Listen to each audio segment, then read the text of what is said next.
आज के इस लेक्चर में हम करेंगे class +2 admission of a new partner का हमारा नेक्स्ट टॉपिक, जिसमें आपको बताया जाएगा कि जब एक नया पार्टनर फर्म में आता है तो कुछ एडजस्टमेंट हमें करनी होती हैं। तो वो उनके लिए सिर्फ जर्नल अगर करनी पड़े, रिजर्व्स की जर्नल एंट्री करनी पड़े तो किस प्रकार की जाएंगी। ओनली जर्नल एंट्रियाँ जो बहुत नेसेसरी होती हैं, उन्हें एडमिशन के समय पर कैसे किया जाता है। आइए हम जान लेते हैं पहले अपनी स्टेटमेंट को।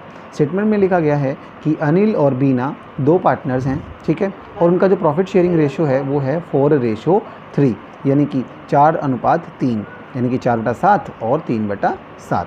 उन्होंने क्या किया, चाहत को, एक नया पार्टनर को क्या किया, फर्म में ऐड कर दिया। उसका जो हिस्सा था वो कितना है, 1/4 है। तो 1/4 हिस्से के लिए अनिल बीना ने चाहत को क्या किया है, ऐड कर लिया है। चाहत का एडमिशन के समय पे जो हिस्सा है वो कितना होगा, 1/4 होगा, ठीक है। जिस टाइम उसने एडमिशन लिया है तब हमारे पास कुछ जर्नल रिजर्व पड़ा है, कितने रुपए का, 70,000 रुपये का। और प्रॉफिट एंड लॉस का कौन सा बैलेंस है, डेबिट बैलेंस है 7,000 रुपये। तो इस प्रकार दो चीज़ें पड़ी हुई हैं हमारे पास, एक जर्नल रिजर्व और दूसरा हमारा प्रॉफिट एंड लॉस का डेबिट बैलेंस, ठीक है। और साथ में तीसरी चीज़ हमारे पास पड़ा है इन्वेस्टमेंट फ्लक्चुएशन रिजर्व, कितने रुपए, 10,000 रुपये का, 10,000 रुपीज़ का। अब ये तीन रिजर्व्स हमारे पास पड़े हुए हैं, एक है journal reserve, profit and loss account और इन्वेस्टमेंट फ्लक्चुएशन रिजर्व। अब कहता है चाहत को एडमिशन के समय में कुछ शर्तें हैं जो लागू होंगी। जैसे पहली शर्त क्या है, चाहत will bring 80,000 for her capital and goodwill के लिए प्रीमियम लेकर आएगा 21,000। तो ये दो चीज़ें लेकर आया है, कैपिटल के 80,000 रुपये और 21,000 रुपये प्रीमियम फॉर गुडविल के लिए, ठीक है। उसके बाद market value of investment is 17,000 less than the book value, यानी कि इन्वेस्टमेंट की जो बुक वैल्यू है वो 17,000 रुपये क्या हो गई है, कम हो गई है। और जो नई प्रॉफिट शेयरिंग रेशो है फर्म की वो होगी 2:1, 2/4, 1/4 एंड 1/4। ये न्यू रेशो होगी हमारी, ठीक है।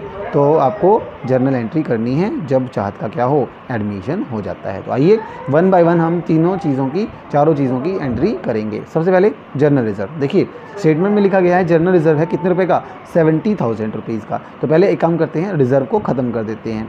तो इसने क्या किया, सबसे पहले जर्नल रिजर्व की एंट्री होगी। हाँ जी, जब हम रिजर्व की एंट्री करते हैं तो एंट्री होगी हमारी जर्नल रिजर्व अकाउंट डेबिट। कितने रुपए था reserve, 70,000 to old partners in old ratio. मैंने आपको बताया था ओल्ड चीज़ ओल्ड पार्टनर में किस रेशो में बढ़ती है, ओल्ड चीज़ में बढ़ती है। तो पुरानी चीज़ पुराने पार्टनर में पुरानी रेशो में बढ़ती है, तो पुराना रिजर्व भी क्या करेगा, पुराने पार्टनर में पुरानी रेशो में बढ़ जाएगा। अब रिजर्व में कितने हैं, 70,000 रुपये, और ओल्ड रेशो कितनी है, 4:3। तो 4:3 के हिसाब से 40,000 और 30,000, टोटल 70,000 रुपये क्या होगा, हम अनिल और बीना में बांट देंगे। तो इस प्रकार हमारा फर्स्ट रिजर्व जो है जर्नल रिजर्व, ये हमारा डिस्ट्रीब्यूट हो जाएगा। सेकंड है हमारे पास प्रॉफिट एंड लॉस अकाउंट का डेबिट बैलेंस है 7,000 रुपीज़। तो हम क्या करेंगे, प्रॉफिट एंड लॉस को बांटेंगे।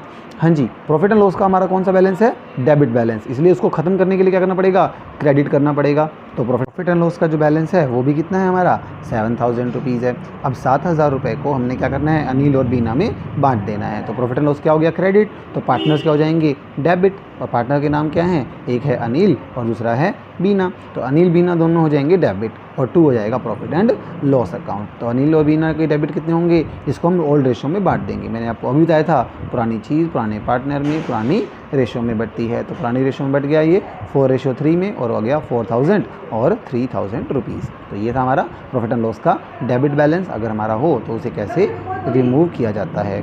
उसके बाद है हमारा अगला पॉइंट, वो है investment fluctuation reserve. Investment fluctuation reserve में कितने रुपए पड़े हैं हमारे पास, 10,000 रुपये हैं। अब इन्वेस्टमेंट को लेकर के हमें एक बात बताई गई है कि हमारे पास रिजर्व कितना है, 10,000, और जो मार्केट वैल्यू है इन्वेस्टमेंट की वो कितनी हो गई है, 17,000 रुपये कम हो गई है। तो मतलब हमें क्या हुआ, 17,000 रुपये का क्या होगा, लॉस हुआ है। अब 17,000 का लॉस हम कहाँ से कवर करेंगे, इस रिजर्व में से कवर करेंगे। पर हमारे पास रिजर्व कितना है, सिर्फ 10,000। तो 7,000 रुपये कहाँ से लेंगे हम, रीवैल्यूएशन अकाउंट से लेंगे, पुनर्मूल्यांकन खाते से लेंगे। आइए जानते हैं कैसे। हम क्या करेंगे, सबसे पहले हमारे पास है इन्वेस्टमेंट फ्लक्चुएशन रिजर्व। तो इन्वेस्टमेंट फ्लक्चुएशन कितना है हमारे पास, 10,000 रुपये। तो इन्वेस्टमेंट फ्लक्चुएशन रिजर्व अकाउंट क्या हो जाएगा, डेबिट हो जाएगा 10,000 रुपीज़।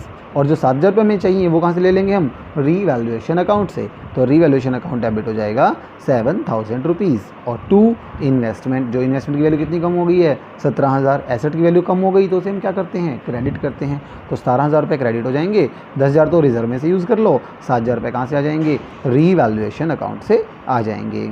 अब जो रिवैल्यूएशन अकाउंट से हमारे 7,000 रुपये चार्ज हुए हैं वो हमारी फर्म को क्या हुआ है, लॉस। और वो जो लॉस है वो किस में बढ़ जाएगा, पुराने पार्टनर्स में। और वही ये बात है, पुरानी चीज़ पुराने पार्टनर में पुरानी रेशो में बटेगी। तो 7,000 का लॉस फिर से हुआ और वो ओल्ड रेशो क्या थी, 4:3। तो 4:3 में अनिल और बीना को ये लॉस है जो वो डिवाइड कर दिया जाएगा। तो अनिल डेबिट हो जाएगा 4,000 से, बीना डेबिट हो जाएगी 3,000 से, टू रीवैल्यूएशन 7,000 रुपये। इस प्रकार हमारा इन्वेस्टमेंट फ्लक्चुएशन रिजर्व का पॉइंट जो है हमने लास्ट टॉपिक में भी किया था ये, तो हमने इस प्रकार ये सॉल्व करेंगे। अब बात करते हैं चाहत की। जो नया पार्टनर आया था वो 80,000 रुपये किस चीज़ के लिए आया था, कैपिटल के लिए। और प्रीमियम के लिए, गुडविल के लिए कितने आया था, 21,000। 80 और 21 टोटल हो गया 1,01,000 रुपया, 1,01,000 रुपीज़ वो फर्म में लेकर के आया है। तो आइए उसकी एंट्री और हम जान लेते हैं कैसे हम करेंगे। सबसे पहले आएगा बैंक अकाउंट डेबिट। बैंक में पैसे आए हैं, किस चीज़ के आए हैं, सबसे पहले चाहत का कैपिटल अकाउंट। चाहत ने अपने बिजनेस में कैपिटल कितनी लगाई है, 80,000 रुपये। तो 80,000 रुपीज़ क्या लिखेंगे हम, कैपिटल के लिए। और वो लाया है प्रीमियम फॉर गुडविल, कितनी लाया है, 21,000 रुपये। तो टोटल कितना हुआ, 1,01,000 रुपीज़। तो बैंक अकाउंट डेबिट 1,01,000 रुपये, टू चाहत कैपिटल अकाउंट 80,000 रुपये, टू प्रीमियम फॉर गुडविल 21,000 रुपये। तो गुडविल लाने की एंट्री, अगर पार्टनर नया गुडविल लाता है और वो भी नगद, तो आप इस तरह से एंट्री कर देंगे।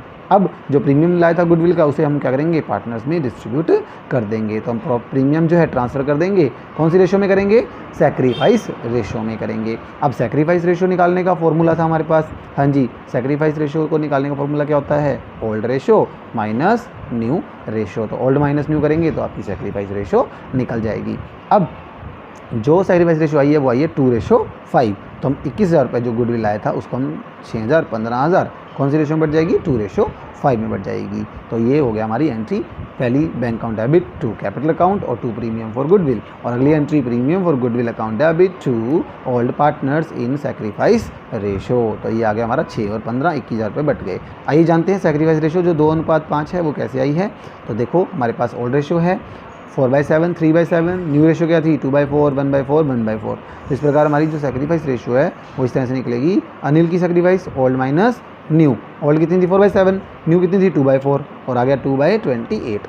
बीना की ओल्ड कितनी थी 3/7, न्यू कितनी है 1/4, तो आगे घटा के कितना 5/28। तो रेशो बन गई हमारी कितनी 2:5। तो इसीलिए गुडविल को क्या बांटा गया 2:5 में बांटा गया। तो इस प्रकार एक सम ऐसा भी आता है जिसमें बिना अकाउंट बनाए हम सीधा जर्नल एंट्री करके अपने रिजर्व्स को बांट सकते हैं, अपने प्रॉफिट्स को बांट सकते हैं और हम क्या कर सकते हैं, अपनी गुडविल की एंट्रियाँ कर सकते हैं जो नया पार्टनर आते हैं और फर्म में नगद लेकर के आता है। Thank you students. अगर आपको वीडियो पसंद आए तो like this video and share with family and friends. Also subscribe our channel the world class online coaching centre. Comments for any query. धन्यवाद।